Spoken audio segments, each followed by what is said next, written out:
BJP ವಿರುದ್ಧ CM Siddaramaiah ಇವತ್ತು ವಾಗ್ದಾಳಿ ಮಾಡಿದ್ದಾರೆ. ಬಿಜೆಪಿಗೆ ಗಾಂಧೀಜಿ ನಾಯಕರಲ್ಲ, ಖಳನಾಯಕ. ಸಂವಿಧಾನಕ್ಕೆ ಬಿಜೆಪಿಯವರು ವಿರುದ್ಧವಾಗಿದ್ದಾರೆ. ದೇಶಾದ್ಯಂತ ಸುಳ್ಳುಗಳನ್ನು ಹರಡಿಸ್ತಾ ಇದ್ದಾರೆ. 4 ವರ್ಷ ಬಿಜೆಪಿ ಅಧಿಕಾರದಲ್ಲಿತ್ತು. ಬಡವರಿಗೆ ಶಕ್ತಿ ತುಂಬುವಂಥ ಯಾವ ಕೆಲಸಗಳನ್ನು ಕೂಡ ಬಿಜೆಪಿ ಮಾಡಲಿಲ್ಲ. ಸಮಾಜ ಒಡೆಯುವಂಥ ಕೆಲಸ ಮಾತ್ರ ಬಿಜೆಪಿ ಮಾಡಿದ್ದಾರೆ. ನಮ್ಮ ಗ್ಯಾರಂಟಿಗಳನ್ನು ಸಹಿಸಿಕೊಳ್ಳಿಕ್ಕೆ ಅವರಿಗೆ ಆಗ್ತಾ ಇಲ್ಲ.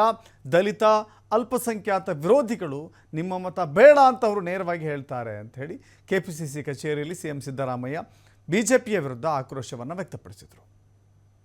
ನಾವು ಚುನಾವಣೆಗಿಂತ ಪೂರ್ವದಲ್ಲೇ 5 ಗ್ಯಾರಂಟಿ ಯೋಜನೆಗಳನ್ನು ಜಾರಿ ಮಾಡ್ತೀವಿ ಅಂತ ಹೇಳಿದ್ದು, ಘೋಷಣೆ ಮಾಡಿದ್ದು. ನಾವು ಅಧಿಕಾರಕ್ಕೆ ಬಂದ ಮೇಲೆ ಒಂದೇ ವರ್ಷದಲ್ಲಿ ಎಲ್ಲ ಗ್ಯಾರಂಟಿ ಯೋಜನೆಗಳನ್ನು ಕೂಡ ಜಾರಿ ಮಾಡಿದ್ದೀವಿ. ಅದು ಘೋಷಣೆ ಮಾಡಿದಾಗ ಹೇಳಿದ್ರು ಇವು ಜಾರಿ ಮಾಡಕ್ಕಾಗಲ್ಲ, ಮಾಡಿದ್ರೆ ಸರ್ಕಾರ ಆರ್ಥಿಕವಾಗಿ ದಿವಾಳಿ ಆಗಿಬಿಡ್ತದೆ. ಆ ರೀತಿಯಾದಂತ ತಪ್ಪು ಮಾಹಿತಿಯನ್ನು ಜನರಿಗೆ ಕೊಡ್ತಕ್ಕಂಥ ಪ್ರಯತ್ನವನ್ನ ಮಾಡೋದು. ಈಗ ಜಾರಿ ಮಾಡಿದ ಮೇಲೆ ಗ್ಯಾರಂಟಿ ಯೋಜನೆಗಳನ್ನು ಜಾರಿ ಮಾಡಿ ಬೇರೆ ಅಭಿವೃದ್ಧಿ ಕಾರ್ಯಕ್ರಮಗಳಿಗೆ ಸರ್ಕಾರದಲ್ಲಿ ದುಡ್ಡಿಲ್ಲ ಅಂತೇಳಿ ಅಪಪ್ರಚಾರ ಮಾಡ್ತಾ ಇದ್ದ.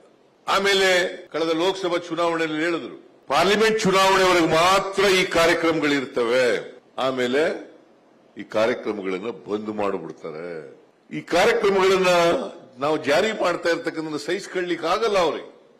ಯಾಕಂತಂದ್ರೆ ಸಮಾನತೆಗೆ ವಿರುದ್ಧ ಇರ್ತಕ್ಕಂಥವ್ರು, ಬಡವರಿಗೆ ವಿರುದ್ಧ ಇರ್ತಕ್ಕಂಥವ್ರು, ದಲಿತರ ವಿರುದ್ಧವಾಗಿರ್ತಕ್ಕಂಥವ್ರು, ಹಿಂದುಳಿದವರ ವಿರುದ್ಧವಾಗಿರ್ತಕ್ಕಂಥವ್ರು, ಅಲ್ಪಸಂಖ್ಯಾತರ ವಿರುದ್ಧವಾಗಿರ್ತಕ್ಕಂಥವ್ರು ನೇರವಾಗಿ ಹೇಳ್ತಾರೆ.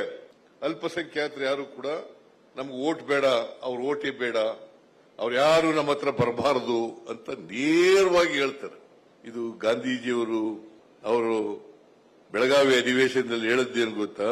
ಹಿಂದೂ ಮುಸ್ಲಿಮಾನರ ಐಕ್ಯತೆ ಬಗ್ಗೆನೇ ಜಾಸ್ತಿ ಒತ್ತು ಕೊಟ್ಟು ಭಾಷಣ ಮಾಡೋದು, ಗ್ರಾಮ ಸ್ವರಾಜ್ಯದ ಬಗ್ಗೆ ಹೆಚ್ಚು ಒತ್ತು ಕೊಟ್ಟು ಮಾತಾಡೋದು, ಅಹಿಂಸೆ ಶಾಂತಿ ಬಗ್ಗೆ ಹೆಚ್ಚು ಒತ್ತು ಕೊಟ್ಟು ಮಾತಾಡೋದು. ಅದಕ್ಕೆ ವಿರುದ್ಧವಾಗಿರ್ತಕ್ಕಂಥವರು ಭಾರತೀಯ ಜನತಾ ಪಕ್ಷ. ಗಾಂಧಿ ಪ್ರಜ್ಞೆ ಅಂತಂದ್ರೆ ದೇಶದ ಪ್ರಜ್ಞೆ, ದೇಶದ ಪ್ರಜ್ಞೆ ಅಂತಂದ್ರೆ ಗಾಂಧಿ ಪ್ರಜ್ಞೆ. ಇದನ್ನ ನಾವು ಅರ್ಥ ಮಾಡ್ಕೋಬೇಕಾಗ್ತದೆ. ಅದಕ್ಕಾಗಿ ಗಾಂಧಿಯನ್ನ ಕೊಂದು ಹಾಕಿದ್ರು ಅವರು. ಅದಕ್ಕೆ ಒಬ್ಬ ಚಿಂತಕರು ಹೇಳ್ತಾರೆ,